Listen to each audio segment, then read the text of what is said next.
Hello and welcome back to another episode of Vikings Happy Hour, sponsored by Lake Monster Brewing, and that's badasswoodart.com. Remember to use promo code CT Pocket for 20% off any one item at That's Badass Woodart.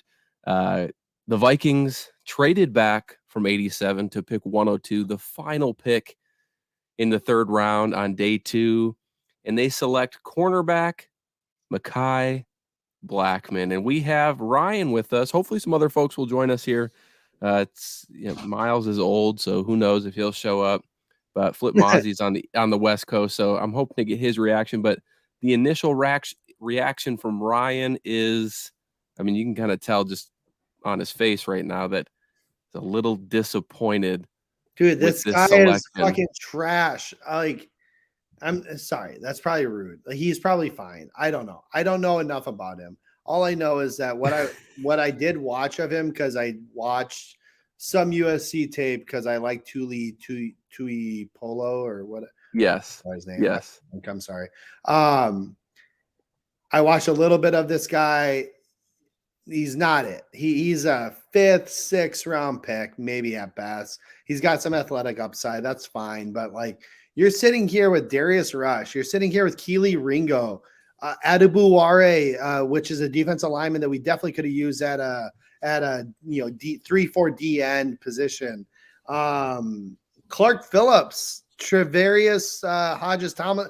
There were so many players that you could have taken in this spot, and you go and take Mekhi. Like, where I was happy yesterday with the Addison pick, I'm very disappointed with this pick. Oh, is it just because of the players? And by the way, welcome back, Flip. Welcome back. It's been a long time. But Ryan, is it just because you know the other players that are on the board? And to catch Miles and Flip up to speed, Ryan's furious about this pick. Yeah. Again, you're taking a player that, like, again, I don't know. The NFL circles have different rankings on players than the media does, right? And sure, they know way more than I do. So again, I shouldn't be as upset as I am, but I've been drinking a lot today. And we take a player that has some athletic upside, but definitely has limitations in his game. Yeah. When you have guys like Keely Ringo, you have guys like Darius Rush, you have guys like Hodges Tomlinson or Clark Phillips. I mean, if you want to go cornerback, Miles, we talked earlier, Keitrell Clark, like there's players that can like contribute well. I think early on, Mekhi Blackmon's more of a project in my opinion, at best. It's just frustrating. Adebuware, he was potentially a first round pick, and we have a need at that position, and we just I don't know. I'm mad. I'm sorry. Miles, Flip, what are you thinking with this pick? And are you like, first of all, what did you think of the trade back? And then what did you think of the selection? I mean, I think it starts with the trade back. You know, we've all been waiting 3 hours for this pick, and then Kwesi tells us to wait another one. And we felt like there was a lot of value there, right at 87, multiple options. So it made sense to trade back. Now 102 and 164 is tough. You get to the 7 total picks, which I think Kwesi wanted to do in one fell swoop, but definitely feels like we missed out on the meat of this draft. So you add that on to what feels like a reach, at least when you think about the consensus boards, that's a tough pill to swallow. Yeah. Miles, you primarily look at wide receivers and cornerbacks when it comes to the NFL draft. And I don't see you high. Well, I should rephrase that. I don't see you hyped up about this pick. Why? I'm kind of like in between. I don't know enough about Mekhi Blackmon to have the same reaction that Ryan does, but I also have seen enough that I think it's not like a completely awful pick. PFF loves the pick. He was the only player in the draft this year that had graded in zone. Saw 91.1 coverage grade. Yeah. So again, I haven't watched enough. Like, I know grades only tell you so much, but like at least it should tell you something that, I mean, the guy has some decent coverage ability. Mm-hmm. And everything I've read from like guys like Dane Brugler, Mekhi Blackmon is the type of guy that really likes to do the work. He likes to put in the work. He's the kind of guy that goes after it, and it doesn't back down from a challenge. Doesn't mean he's always going to win that challenge, but I think that type of mentality at cornerback is important. And when you get him with a guy like Brian Flores, who loves that type of mentality, I think maybe he can get the most out of a guy like that as they develop him. And again, 100%. cornerback, it's clear that they like the outside guy more than they were looking for a nickel, because I think that just tells you a little bit more about where Byron Murphy's plan is, at least for now, right? So, well, and he played some nickel last year. Granted, that was a different defensive scheme, right? Like they're year one under Lincoln Riley. They brought in the former Oklahoma defensive coordinator. He's so horrible, but and I don't know. Sorry, you guys keep talking. I'm gonna drink some more. I just don't like. I mean, we talk. I don't know. My whole thing is like I hear you, Ryan. Like if there's someone you just don't like when you watch them, like I get it. But I mean, it's not that I didn't like him, but like you guys were up close and personal at Senior Bowl, right? Yeah. You guys watched Darius Rush mirror receivers. And when I say like receivers, I'm talking Michael Wilson. We're talking Xavier Hutchinson. We're talking Jaden Reed, Tank Dell. Like good receivers that have already gotten drafted. And he's mirroring these guys and shutting them down. And then you take Mekhi Blackmon, just I don't know. I'm just mad. I mean, again, we talk about trusting Brian Flores, and like apparently he has a really good eye for these types of players, and so I will trust. It doesn't mean they're right, but I will give them the benefit of the doubt. They know more than us. Yes. And I'm with you though, Ryan. Like I thought Darius Rush would have been a great fit there for the Vikings, but apparently they didn't. There could have been medical concerns that we don't know about. There's a lot of things behind the scenes that we don't know about. But the one thing we do know is that they have the book on Blackmon because they have the book on Addison. And the amount of work they did on Addison, they know how much they know everything about Blackmon because they played together at USC.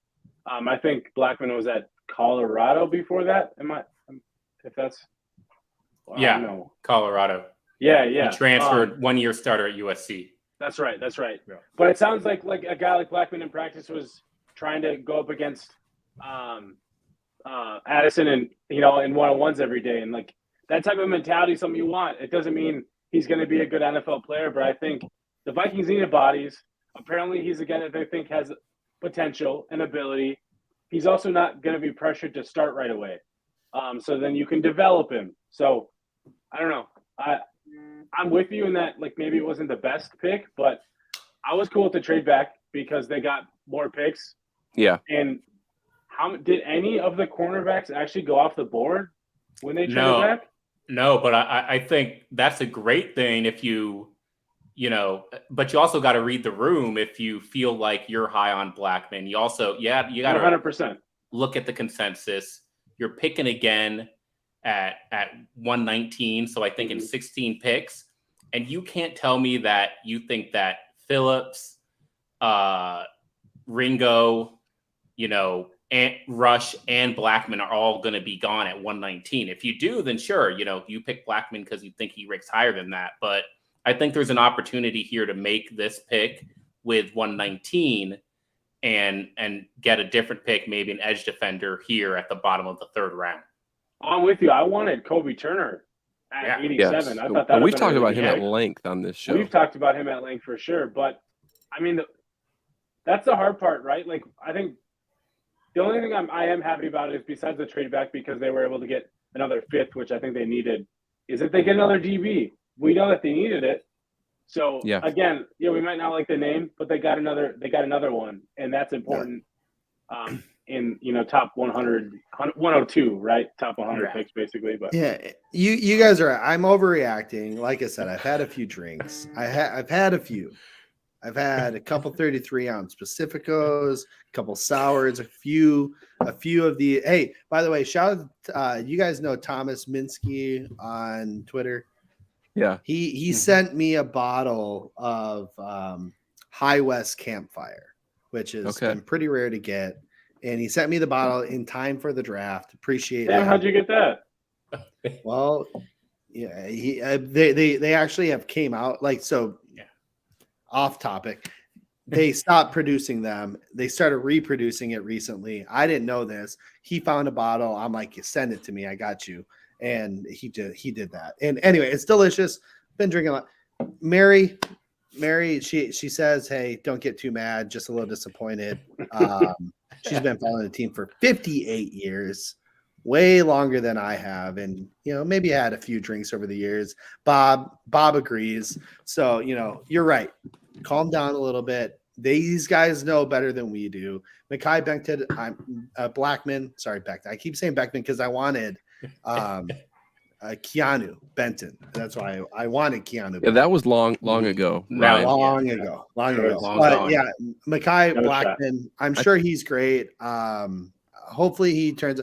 I had the same reaction when we took Cam Bynum 2 years ago, and he's turned out to be fine. Right. So I'm overreacting for sure.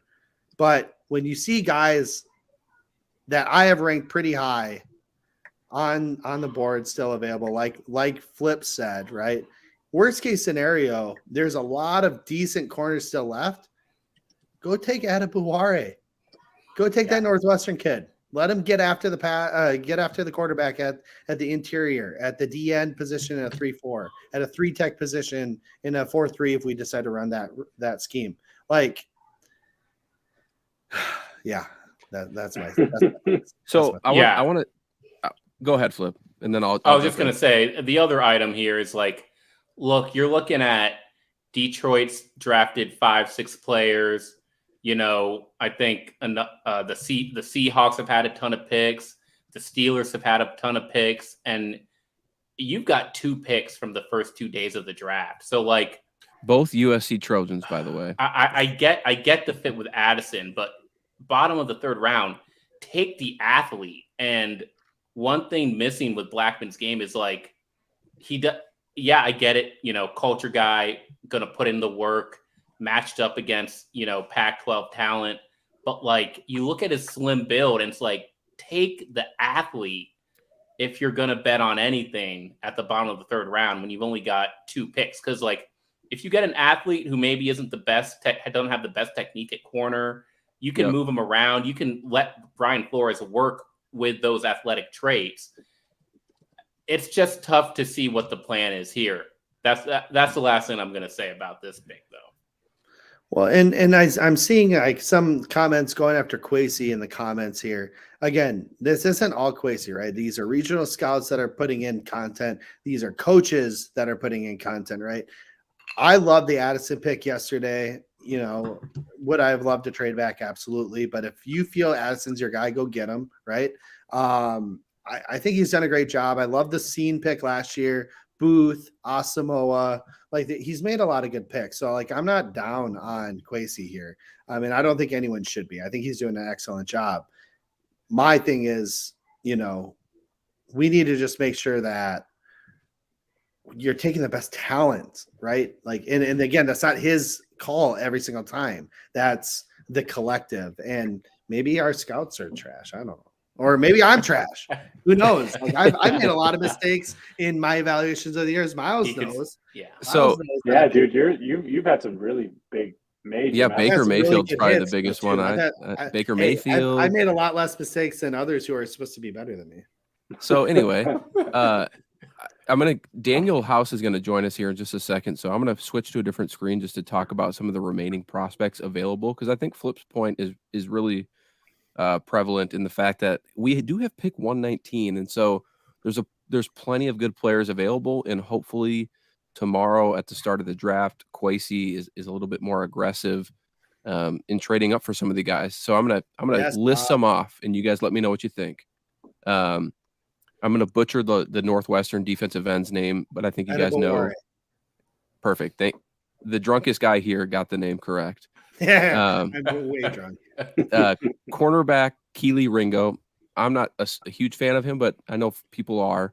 In the third round, absolutely. Utah cornerback Clark Phillips, South Carolina cornerback Darius Rush. I know Miles and I have talked about NC State guard Chandler Zavala. We also have some other guys that Daniel House has mentioned before, the Minnesota cornerback Terrell Smith and Corey Trice. I don't agree with Stephen B a lot, honestly, but he threw out Sewell, and 100%. We talked about him earlier on our show. Go get Sewell, blitzing linebacker, 20 years old. Penei Sewell's little brother. He's a baller. Yeah. Flip, Miles, any of those names that I mentioned interest you tomorrow for the start of round 4? I like Sewell. I think linebacker. I think edge, D line. Honestly, the Vikings have a lot of needs. I mean, I don't like putting it into like, oh man, it's got to be this one position. I mean, they have a lot of needs, and it's day 3. So like once you start getting into these rounds, asking these players to be more than depth and like special teams is just asking a lot. So I don't know. I'm kind of just like whoever they end up I think they're going to take. Maybe they take a quarterback. Maybe they take D-line, another linebacker. But I don't have the same type of like expectations for those players. So I'm not as like gung ho. Yeah, they're lottery picks. It's about 2024 once you go on to day 3. So, I'm gonna look at this thing positionally because I don't put in the work like Ryan and Miles and Matt do to understand which prospects I like, which prospects I don't like. But I can tell you right now, you look at like the potential roster in 2024, Andrew Booth, whether he hits or misses, Caleb Evans, they're still going to be on the roster on 2024. Yeah. Now Daniil Hunter, we don't know. Marcus Davenport, Zadarius Smith. So positionally, I feel like you have to treat edge, outside linebacker, maybe even defensive tackle as by far a huge priority, to the point where you probably need 2 of those picks, and you probably should have taken them on day 2. You could also say safety might be a thing with Harrison Smith going off the board positionally. And so it's really hard to have this conversation about who we want in round 4 because pick 102 is basically round 4. And Blackmon, is Blackmon gonna start? I guess I'm not done talking about Blackmon. Is he gonna? He's not gonna start. No, he's not gonna start. Well, I mean, he might. I don't know. Again, I have no. Hey, Caleb Evans was a starter at one point last year as a 4th you're round right. pick, so. You're right. I don't know. I'm wrong here. Yeah, I mean, Byron Murphy. If we talk 2024, it's Byron Murphy, it's Andrew Booth, the people in the chats, and then it's Blackmon. Wow, we just lost the host. We just lost our host. All right, hey, he was about to say the people in the chat must like Blackmon because there's a lot of good comments. Again, yeah. Sorry, yeah, there he goes. There he is. The people in the chat seem to like the pick. Also, it's because it's a quarterback. Because it's a quarterback. They like the position. Yes. Hold on. Before we continue this conversation, we have a lot of people in the audience in the comments. Thank you so much for joining us this evening. We are doing a giveaway. I forgot to mention it at the beginning of the show. Once we hit 3,000 subscribers, everybody who is a subscriber will be entered to win a custom Skol piece by That's Badass Wood Art. So if you're here right now, hit that like and subscribe button. We have a ton more content coming this week. And also, we're joined by someone who probably knows a little bit about Mekhi Blackmon. And Daniel House, welcome to the stream. Hey, what's going on? Miles, Ryan, feel free at this point if you want to depart. One's tired, one's drunk. I'll be bouncing soon. But I want to hear what House thinks first. He's going to be pissed. He's going to be pissed because of who they didn't take. No, I actually liked Mekhi Blackmon. I had a text chain going with a friend the other night. There we go, and Daniel. We were talking about Mekhi Blackmon. So I actually had him at cornerback 8. And he was a late surger for me. I got my hands on a few more games of all 22, and I said, okay, I'm bumping Mekhi Blackmon up. And then we started texting back and forth, me and another friend, and we said, this guy is going to fit the scheme well. He's a fluid mover. He's physical. There's some things he's got to clean up, just like at the top of routes, gets grabby at times and gets some flags thrown on him. But I see flashes of potential in Brian Flores' scheme. Eat it, Ryan. I like the pick a lot. Keep telling us more, Daniel, because I don't think anybody here on this panel knows enough about him to really give a good we saw him at the Senior Bowl, but he just didn't flash that much, and so I think that was probably a little bit of that. But those types of practices and things are sometimes it can be hard to stand out because of what you're being asked to do. But Darius Rush stood out. I'm gonna mute you. So that means he's gonna be a great NFL player. Go ahead, Daniel.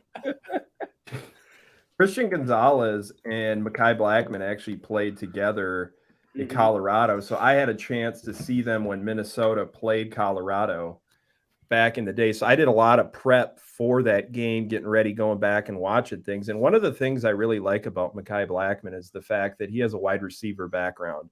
And I've done a lot of homework on defensive backs this offseason, studying what are the common denominators that defensive backs have that are successful in the NFL. And there's a few things I've found, a few little secret sauces, but one of those is the wide receiver background. And he's a former high school player, and you can see those traits on display, the reactionary athleticism when he's backpedaling the zone, breaking on the ball, and then being able to anticipate where the receiver's coming out of the break and then make those last second adjustments on the ball. So when I see that background, and then I also watch it and see how he moves and the fluid movement skills blended together with the physicality, I see a lot of potential when you get him in a man-heavy scheme where you can just let him work and do what he does best. Were you surprised to see the Vikings trade back from 87, given the plethora of talent that was on the board? And it actually still is on the board. Here's what I'll say. I thought that would probably happen just because they couldn't trade back last night and they needed to get some resources here for tomorrow just to be able to pick some players that can help them depth-wise. And I feel like they're setting the table for potential quarterback selection here maybe tomorrow. In maybe Dorian Thompson-Robinson, a potential target that would fit someone that you'd like to bring in here as a developmental quarterback, a lot of upside and potential. I know me and Miles were on him in October talking about him as a potential quarterback that teams should have their eyes on. Yeah. So, I bet he'll be a name that comes off early tomorrow as a target for some teams here. So I was gonna, I was gonna say if they with that trade back, that made it more likely that they could probably make a move at quarterback tomorrow. If they're just going to stick with the 5 picks and kind of and Kwesi was going to make a trade at some point. That's Kwesi, right? But it always felt like if they were kind of going to stand pat or maybe trade down like a small trade down, quarterback might kind of get off the table just because they don't have any picks. But with these extra picks added, definitely could see quarterback being one of those picks now. Well, and what I like about the trade back personally is that it gives you those picks to be aggressive tomorrow. We're talking about all the talent that's still there on the board, whether you want to go cornerback, quarterback, interior defensive line, linebacker, whatever. The fact that you have 5 picks tomorrow to kind of move around and 3 within the first 2 rounds of tomorrow, that's going to be huge. So that's why I was satisfied with the move back. I just want to say something real quick. Shit. Daniel, you did a lot more research on Blackmon than we did, right? Can he play slot? He has some experience there, not a lot, mostly on the outside, but he has inside out versatility if you want to use him that way for sure. Okay, that's good. See, my issue, some of my issues is just his age, right? Like he's 24. Yeah, at least we didn't take a kicker. We didn't take a kicker. 24. Hey, there's a lot of benefit. Like what I'm realizing is clearly I was wrong. Daniel House likes him. A Bleacher Report analyst like him. Maybe I'm wrong in this. I don't like. I don't like. Ryan, this is a big step for you to admit you're wrong. Dude, I admit I'm wrong all the time. I'm not like some others out here, right? Like I'll admit it. But what I will say is that you look at Daniel, maybe provide a little insight here. Did you like Keely Ringo at all? No, I didn't. And I thought, honestly, you guys, I thought he would potentially be a guy that moves back to safety in the NFL, just because I didn't see the consistency on film, especially when he's playing higher profile players. And it was just such an erratic roller coaster for me. I was lower on Ringo than most people and higher on Blackmon. And Corey Trice is another player that I liked quite a bit. Tyreek Stevenson I had as cornerback 7 when I was breaking down the cornerbacks. I spent a lot of time dialing into the cornerbacks in this class. And so I feel comfortable with Blackmon being a fit here with what the Vikings are trying to do. And also that's a good point that you brought up about inside out versatility, because he does have some snap experience there as well. So he can go either way if you need to. All right, Stevenson at 7 as well, by the way, House. So respect. One last thing here before we round out this show. Wait, hold on. Comment just said Blackmon didn't play any quality receivers, but Ringo did. What? Okay. Pac-12. Oh, look at Mateo. Look at all the old. Mateo's an LSU guy. He's an LSU guy, so he's obviously he's gonna love the SEC. I get it, and there's some validity to that, I guess, right? Like, there's a lot more quality receivers in the SEC than there is in the Pac-12, of course, or Pac-10 or whatever you want to call it. But like Christian Gonzalez played in the same conference. Yeah, and nobody had any problem with Christian Gonzalez going 17th. I'm not saying he's not. He's a way better prospect. I'm not arguing that, by the way. It's just funny. I just feel when you look at these win against Addison every day in practice. That's funny, Jesse. It does matter. Go ahead, Daniel. I think the difference between the two of them is the movement skills of Blackmon are better than Kelly Ringo, and also the feel for the position. And like I said, that receiver background, that anticipation, and those traits show up a ton, especially when he's trying to play the ball in the air and get position in that sense. I noticed that a ton while watching him as well. So, I always felt like he wasn't in the wheelhouse for the Vikings. It was like Darius Rush, or even like a Jacorian Bennett, Corey Trice, Miles, Mekhi Blackmon. All those guys would have been targets that I would have preferred and didn't really have. Clark. Yep, didn't have Kelly Ringo on the radar.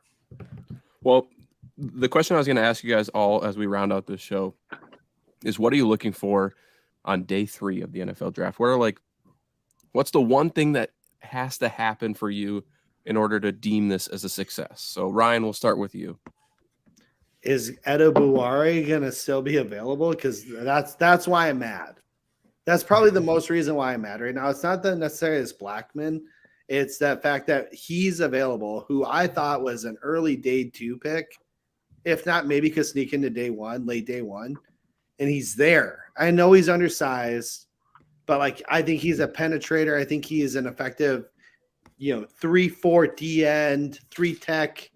Maybe could even play on the outside as a 5 tech. But I really like that player. That's who I really wanted at that pick. And maybe he's there at 119. Who knows? Maybe he keeps falling. I don't know. But that's who I wanted at the picks. And I think that's probably why I'm most mad about Blackmon. But so that's what I want. But yes, somebody had mentioned earlier, go get DTR. We need a mid-round quarterback. And he is my favorite mid-round quarterback available. I don't want Tanner McKee. If he's picked, I'm going to be more furious than I am today. I'm not joining that show if it happens, by the way. Don't even ask. I'm not joining this show. I barely joined this show. I'll be pretty upset. But outside of that, sorry, I'm watching the Wild game as well. So that's what I'm hoping for is Edobuare, DTR. That'd be good.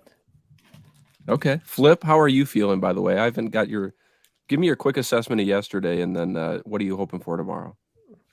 I like the Addison pick. It was the right pick for several reasons. Clearly, you saw all the receivers that went off the board on in the second and third round today. Yep. So that even makes the Addison pick better. It's not like, hey, just wait until day 2 because you only got one pick. It's literally like you draft Jordan Addison or you don't draft a receiver in the first 2 days, which just like I think the value there speaks for itself after the fact. Overall, I'm still waiting for the pick that I've been waiting for really all draft long, all off season long, and it's probably too late now. Our pass rush is garbage. And I'm not talking about the 2023 pass rush because we're talking about the draft. I'm talking about the 2024 pass rush. If you're building for the future, we have maybe 30-plus-year-old Danielle Hunter, maybe Zadarius Smith if we bring him back. And then, I mean, heck, even DJ Wanham is a free agent. There's plus edge defenders all over this draft. And I can't call this a good draft unless I feel good about a developmental edge by the end of tomorrow. Yeah, I agree. And I know Miles has been a big proponent of just that forward-looking outlook for the Vikings build. That's what the draft is supposed to be. Yeah. Miles, what do you need tomorrow for this to be a successful NFL draft? I'm with Flip on that. I also think he'd mentioned it earlier. I don't think it has to be because I think you don't always have to address future needs like this year. You can address future needs next year too. I'm not disagreeing with you, but like safety could be. I'm not saying it has to be. This is like safety is one of those positions. I'm okay if they don't address it this year, but it is one of those positions where you have Harrison Smith likely in his last year in Minnesota. You have Martellus Bennett, who is also an impending free agent, and then Cam Bynum's would be in his last year. Did I just hear Martellus Bennett? Not Martell. Josh Metellus. Josh Metellus. I'm like, damn, when did we sign him? Right? I'm not even drunk. You're just tired. I am tired. Josh Metellus, who's been a good player for the Vikings, but again, impending free agent. So it's about like thinking about the future and those things. So that could be a position like if they took one like late tomorrow, I wouldn't be mad about. But again, that could be a position they decide to address next year. Yeah. She needs to put her to bed too. I'm tired. Why is she up? Daniel, a good time. Before we get to you on tomorrow, again, I just want to comment with everybody listening and watching. Thank you so much for joining us this evening. Hit that like and subscribe button. I see a bunch of you here. Once we hit 3,000 subscribers, you're entered into a drawing to win a custom Skol piece by That's Badass Wood Art. So tell your friends, tell your family, get subscribed. This content is not stopping anytime soon. Daniel, tomorrow, what do you need for this to be a successful draft for the Vikings? Wait, real quick, my bad. I don't need safety. I should have said that. I need I'm with Flip and interior. I want an interior pass rusher or like a nose tackle. Those are probably what I'm looking for.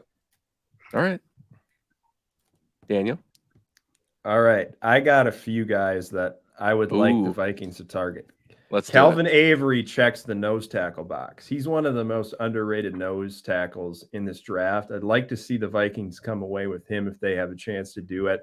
Servassier Dennis from Pittsburgh, a linebacker who's versatile, I think would fit the scheme really well. Drake Thomas is another linebacker that I found while studying that I thought had Flores written all over him as a potential late-round pick at linebacker.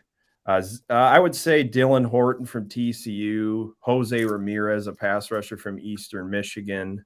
Those are a few targets that I would like the Vikings to explore tomorrow and fill a couple of needs that they have on defense, get some depth on that side of the ball. And then, hey, like I said, maybe developmental quarterback. I would not be surprised at all if one of those picks is used on that. And they also have the ammo in the 5th round now. If they want to move up into the back half of the 4th round, they can do that as well as part of that trade. So those are a few things I'm looking at.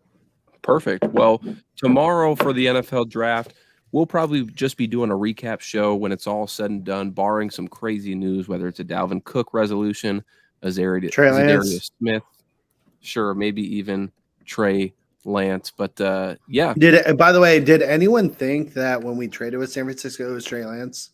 I think only everybody thought that. Maybe I was the only one that didn't then. I think everybody hoped it. I don't know if everybody thought it. Everybody hoped it for sure. All I saw was San Francisco had our pick. I'm not on the let's Twitterverse, so I didn't see what the compensation was. Let's get it done. Send him Dalvin Cook back. Christian McCaffrey, Dalvin Cook in the same backfield.